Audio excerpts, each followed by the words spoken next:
Hoy en Planeta Tierra. La COP30 marca una victoria temprana. Se pone en marcha el Fondo por los Bosques Tropicales para siempre. Una iniciativa que busca recaudar $5.500 millones para la conservación forestal y las comunidades que dependen de ellos. Para que también sea una casa de la biodiversidad, porque ahí vienen los pajaritos, los insectos, las abejas y un montón de cosas. Comunidades indígenas y activistas exigen el fin de la explotación de petróleo, la minería y la agricultura extensiva en sus territorios. En vez de seguir invirtiendo para petróleo, para minería, para tala de árboles, mejor inviertan a la restauración, a la conservación. Los pueblos originarios son esenciales para conservar los bosques y generar soluciones sostenibles. Es momento de imponer una nueva derrota a los negacionistas climáticos. Por una simple razón, que no tiene nada que ver con ideología política, sino que tiene que ver con el impacto sobre la salud de sus poblaciones. Ante la ausencia de Estados Unidos, los países del mundo se unen comprometidos con la creación de un planeta saludable. La conectividad ecológica quiere decir más especies, más biodiversidad y un ecosistema sano. El llamado es claro: cooperar ya y llevar las soluciones a la vida de todos. Más empleos, energía más segura, menos contaminación y comunidades más saludables. Hemos instalado más de 1.000 paneles fotovoltaicos para interconectar múltiples negocios, múltiples estructuras, edificios a un punto común. En Belén, sus visitantes también descubren la grandeza de la naturaleza, como el acai original de la Amazonía, muy distinto al que se encuentra en los mercados. El mensaje de la COP30 es optimista. La acción climática está avanzando y esta cumbre es la oportunidad para dar un paso más hacia un futuro sostenible. Ese futuro depende de todos nosotros. El planeta se mueve por el clima.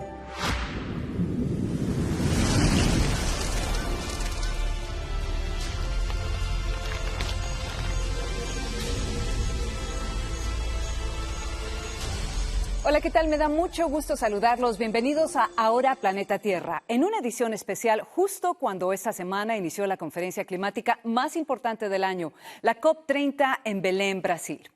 Hace exactamente 10 años se firmó el Acuerdo de París, el pacto climático global más importante de todos los tiempos, que marca la hoja de ruta para reducir las emisiones contaminantes y estabilizar el clima del planeta. La arquitecta de este acuerdo, firmado por los líderes de casi todos los países del mundo, es la diplomática costarricense Cristiana Figueres. Y con ella, desde Belén, Brasil, iniciamos el programa de hoy. Cristiana, bienvenida. Me da muchísimo gusto tenerte con nosotros. Gracias por tu tiempo. Muchas gracias, querida Vanessa. Muchas gracias por la invitación nuevamente. Les hablo desde Belén. Gracias, Cristiana. Esta cumbre se da en un momento crucial, justo cuando la Organización Meteorológica Mundial confirmó que los últimos 3 años han sido los más calientes de los que tengamos registro. ¿Cómo puede esta cumbre producir resultados con la urgencia que se requiere? Esta cumbre, por dirección política de la presidencia de la COP, el embajador André Dolago Correa de Brasil, ha reconocido que tenemos 2 realidades que están compitiendo por nuestra atención. Una realidad es el hecho, como dices, que estamos muchísimo más atrás de lo que deberíamos de estar en hacerle frente al cambio climático a través de todas las medidas de mitigación y de adaptación que deberíamos de estar tomando. La otra realidad es que comparado con donde estábamos hace 10 años, estamos mucho más avanzados y progresando en una manera muchísimo más acelerada de lo que hubiéramos creído posible. Lo importante de entender es que estas 2 realidades no compiten una con la otra, no se contradicen, sino que ambas realidades son realidades a las cuales tenemos que ponerles atención porque ambas están marcando la pauta de lo que sabemos en la batalla contra el cambio climático. Sí, precisamente desde la firma del Acuerdo de París, el mundo ha cambiado profundamente. Y si bien quedan muchísimos retos por cumplir, Cristiana, también ha habido grandes progresos. ¿Cuáles tú dirías son esos mayores logros? Bueno, la verdad es que hace 10 años jamás hubiéramos pensado que estaríamos invirtiendo 2 veces la cantidad de inversión en energías renovables, que es lo que estamos haciendo ahora, 2 veces más que la inversión en combustibles fósiles. No podríamos haber sabido que hoy, ya en este año, ya estamos en la situación de que 80% de la demanda de electricidad está viniendo de las energías renovables.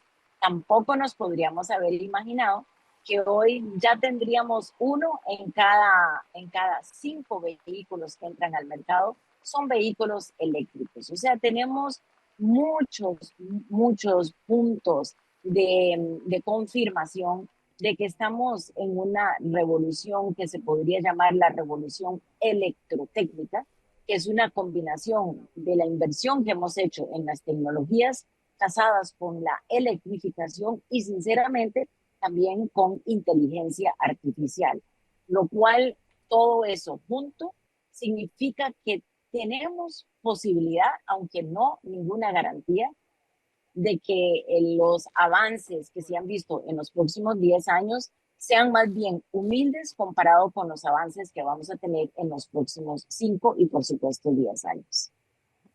Definitivamente, incluso se han vencido todas las proyecciones que teníamos, ¿no? El precio de la energía solar ha bajado en un 90%, las baterías, pues ha crecido su desarrollo impresionantemente.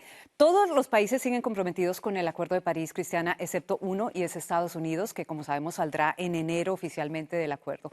Él es el gran ausente en Belén. ¿Qué impacto tiene que este país, que históricamente ha sido el que más ha contaminado el planeta, no esté allí?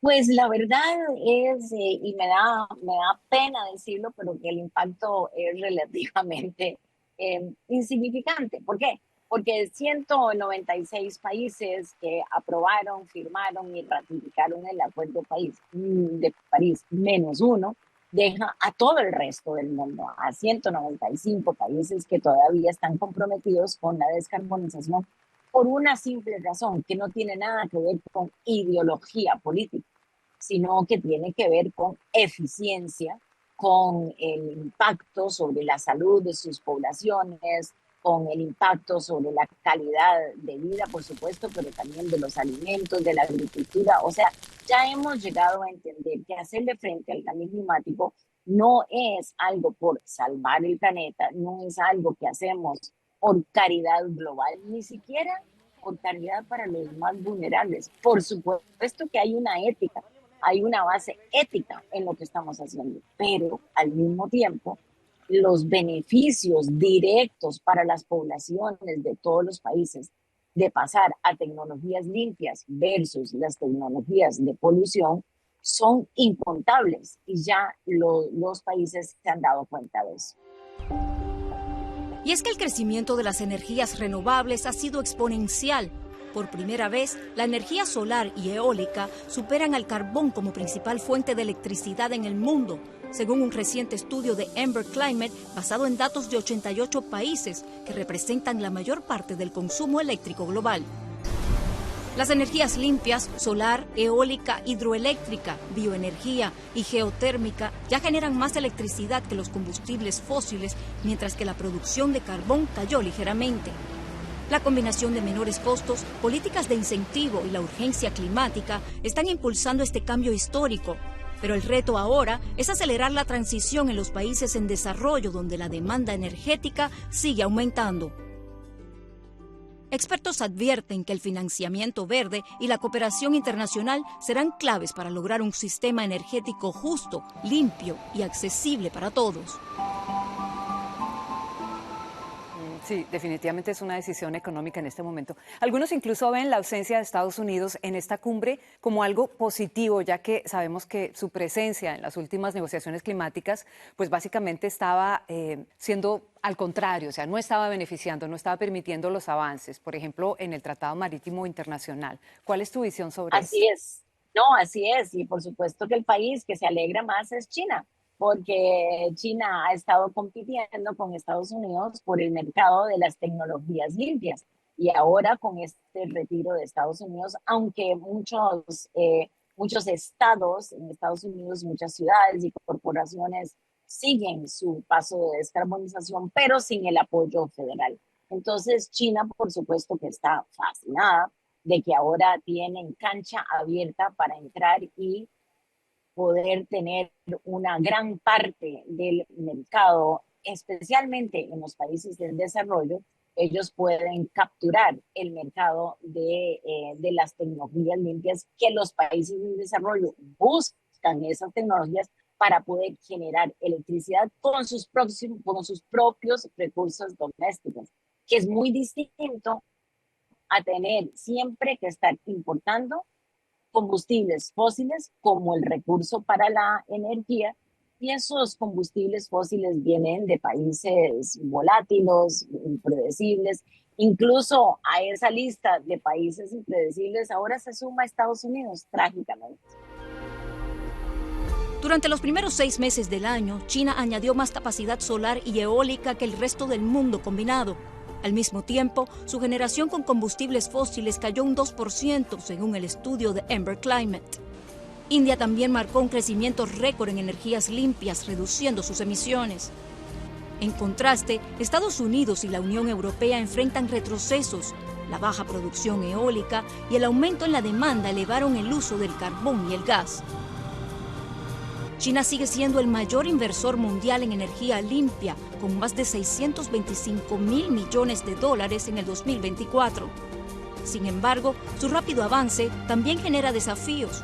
La sobreproducción de paneles solares ha reducido los precios y amenaza con desestabilizar el mercado global. Aún así, la apuesta china está acelerando la transición mundial hacia un futuro libre de combustibles fósiles. Sí, y algo interesante que has mencionado sobre China específicamente es que ellos se han vuelto líderes en la producción de paneles solares y esto está haciendo que bajen los precios y que muchos países en vías de desarrollo puedan adoptar esta nueva tecnología. Hablando precisamente del sur global, antes era considerado como una víctima del cambio climático, pero ahora estamos viendo que está liderando en energías sostenibles. ¿Qué nos puede enseñar esta región sobre cómo avanzar hacia un futuro? Pues yo pienso que he estado pensando mucho en las enseñanzas de la última década, por supuesto, desde París, pero también he estado pensando, y dentro de una década, dentro de 10 años, ¿qué vamos a estar viendo? Yo pienso que hay una buena posibilidad dentro de 10 años, en el año 2035, de volver a ver esta COP y darnos cuenta que esta COP 30 que se celebra en Belén, Brasil, en el medio del Amazonas, fue el momento en que empezó a surgir una nueva geopolítica que está siendo liderada por los países del sur. Nosotros en el sur tenemos el 70% de todo el potencial energético limpio, tanto de viento eólico como solar. Tenemos el 50% de todos los minerales que son necesarios para la transición energética. Y paulatinamente, y ahora de una manera más acelerada que nunca, cada uno de los países está dando cuenta que es de su propio beneficio, en su propio interés, el acercarse lo más que puedan a la independencia energética, usando sus propios recursos para su energía. Eso quiere decir que esta geopolítica que hemos visto desde hace tantos años, 100 años, de que la geopolítica gira alrededor de quién es el dueño de los combustibles fósiles y qué precio le quieren poner y cuáles son las alianzas alrededor de los recursos y de las rutas de transporte de los combustibles fósiles, pues esa dinámica geopolítica empieza ya a bajar de impacto y empezamos a ver el surgimiento de una nueva geopolítica en manos de los países del sur. Sin duda, y esas estadísticas son contundentes, ¿no? El 70% de la tecnología para crear energía limpia y el 50% de los minerales que se necesitan para esta transición. Hablaste con el gobernador de California, Gavin Newsom, que ha sido muy crítico del gobierno de Donald Trump en temas de inmigración y también de protección ambiental. ¿Qué te dijo sobre el papel de Estados Unidos? Bueno, por supuesto que yo quise llevarlo a que hablara sobre una posible candidatura presidencial, que es lo Sí, que te estamos escuché. asumiendo todos nosotros, pero él fue muy cauto y se mantuvo dentro de los límites del estado de California, por supuesto, haciendo ver que California lleva décadas de estar aquí en liderazgo y que precisamente la fortaleza de su economía se basa en el hecho de que desde hace tanto tiempo ellos entendieron que había que descarbonizar y ellos siguen siendo los líderes, incluso con las reglamentaciones que han adoptado recientemente, porque ellos entienden que esa es la manera de diferenciarse y de seguir su liderazgo. Uno de los grandes aliados para enfrentar esta crisis es la naturaleza, los bosques, los árboles. Por eso es tan importante que esta cumbre se esté llevando a cabo en el corazón de la selva tropical más grande del planeta. Y de allí ha surgido una iniciativa preciosa para proteger los bosques. Cuéntanos de qué se trata el Fondo de Bosques Tropicales y por qué es tan importante. El Fondo de Bosques Tropicales es la iniciativa, creo poder decir, más importante de la presidencia brasileña de la COP30, en que ellos, por supuesto, siendo uno de los países de mayor cobertura boscosa amazónica, se han dado cuenta que no nos podemos dar el lujo de seguir deforestando. La política del presidente Lula ha venido a rescatar las cifras pavorosas de deforestación que teníamos antes de la administración del presidente Lula, pero no, ellos no han parado en las fronteras de su propio país. Ellos entienden que la cobertura boscosa de todo el mundo es sumamente importante para poder controlar la concentración de los gases de efecto invernadero en la atmósfera, porque son los bosques y toda la biomasa los que capturan dióxido de carbono de la atmósfera, del aire, y lo almacenan en sus raíces, en los suelos y en toda la masa, la biomasa que tienen. Entonces, ellos entienden eso y entienden también que hasta ahora no ha habido ningún apoyo financiero que de veras esté a la altura del problema global que tenemos de deforestación. De manera que ellos lanzaron esta iniciativa que hasta ahora ya ha capturado 5.5 mil millones de dólares por parte de diferentes gobiernos que han hecho público su compromiso con este fondo. Y muy importantemente, el fondo tendrá como una de sus entidades de transparencia y de monitoreo más importantes al Banco Mundial, que fue un compromiso que asumió el Banco Mundial escasamente hace 2 o 3 semanas. 5.500 millones de dólares con una meta de 25.000 millones. El Fondo Bosques Tropicales para Siempre impulsa un modelo innovador para financiar la conservación. Recompensa a los países que logran frenar la deforestación usando inversiones de bajo riesgo que generan rendimientos destinados a la protección forestal. Hasta ahora, Brasil, Noruega, Indonesia y Francia han comprometido recursos y se espera que más naciones se sumen en los próximos meses. La deforestación causa cerca del 20% del calentamiento global. Proteger la Amazonía, el bosque tropical más grande del planeta y fuente de 1/5 parte del agua dulce del mundo, es proteger nuestro futuro. Más de 35 millones de personas viven en la región amazónica, incluidos 3 millones de pueblos originarios. Conservar sus bosques significa también preservar culturas, idiomas y conocimientos ancestrales que hoy son esenciales en la lucha climática global. Maravilloso, maravilloso. Brasil es el país sede y sabemos que, como lo acabas de mencionar, ha hecho un trabajo excelente reduciendo la deforestación a casi la mitad en los últimos 2 años. Pero también acaba de aprobar un proyecto para la explotación petrolera en la Amazonía. ¿Cómo explicas esta contradicción entre proteger la Amazonía y al mismo tiempo seguir explotando los combustibles fósiles?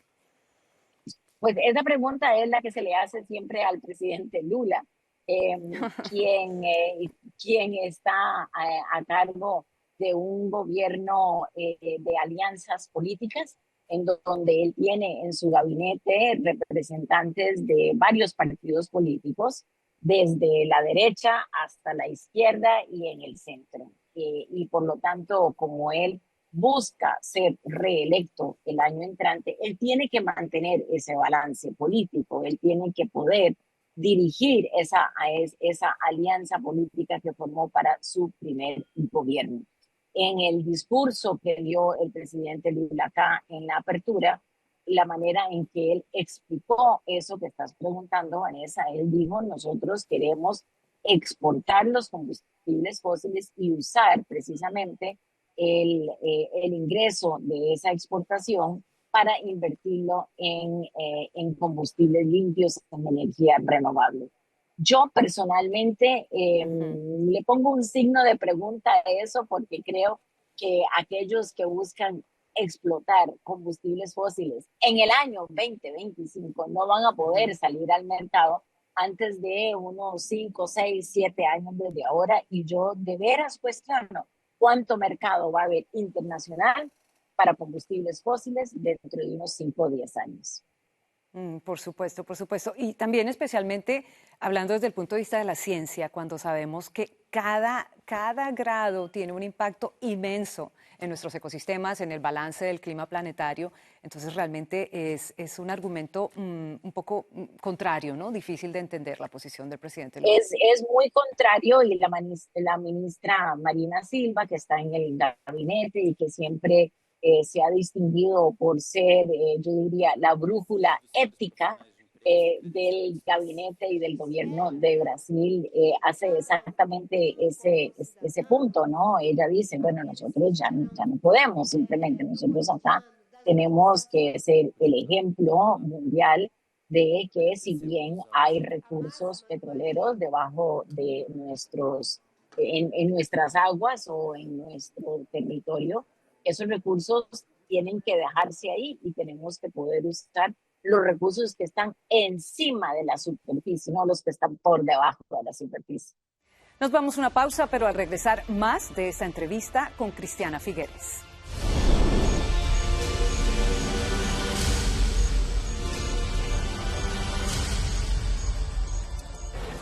En esta COP30, muchos visitantes están descubriendo el azaí, original de la Amazonía, y llevándose una sorpresa.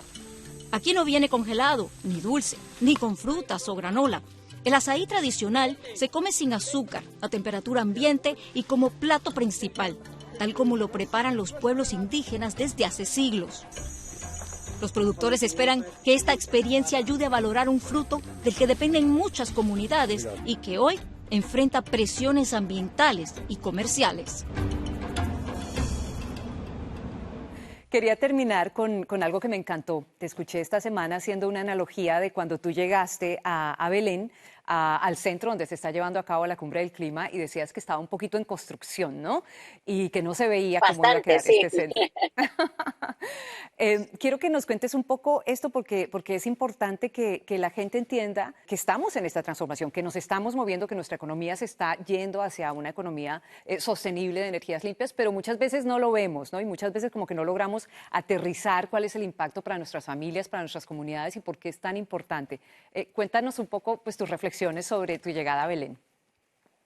Sí, yo llegué a Belén unos días antes de que empezara la conferencia porque estábamos montando acá el equipo del podcast, y al entrar al inmenso predio y edificio que se montó acá específicamente para la celebración de la COP, pues la verdad es que había que entrar un poco con botas y tal vez hasta con un casco de construcción, porque todo estaba en construcción, o sea, casi no nos podíamos ni conversar porque se oían los martillazos, las sierras, entraba la gente con madera, con cemento, qué sé yo.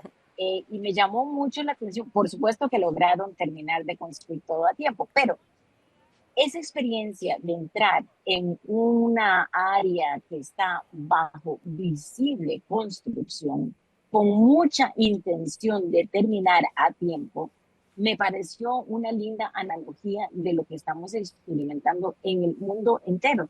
Estamos en la etapa de construcción de una economía descarbonizada. Se oyen los martillazos, sabemos que a veces hay que decir, no, un momento, el marco de la ventana no está acá, quién va a construir el techo, de dónde va a venir el cemento, qué sé yo. Por supuesto que faltan muchos insumos, pero es una construcción mundial, global, colectiva, hacia una economía descarbonizada, una economía de mucho beneficio, porque vamos a lograr, primero que todo, un clima más estable, un mundo más justo, un mundo más saludable, y unas condiciones, tanto para los seres humanos como para los otros seres vivientes que nos acompañan en este planeta, 8 millones de otras especies, pues condiciones mejores hacia el futuro. Muchísimas gracias, Cristiana. La verdad que es un gusto escucharte. Gracias por todo el trabajo que realizas, gracias por tu liderazgo y por estar allí representando a todos los países suramericanos. Muchas gracias. Gracias a ti, Vanessa, por ser un modelo de periodismo responsable. Muchas gracias. Bueno, y con esto nos despedimos. Nos vemos aquí en Ahora Planeta Tierra, en Noticias Telemundo Ahora, todos los fines de semana. Y recuerde que transformar el presente comienza por cuestionar cómo vivimos. La suma de pequeñas acciones individuales puede tener un gran impacto.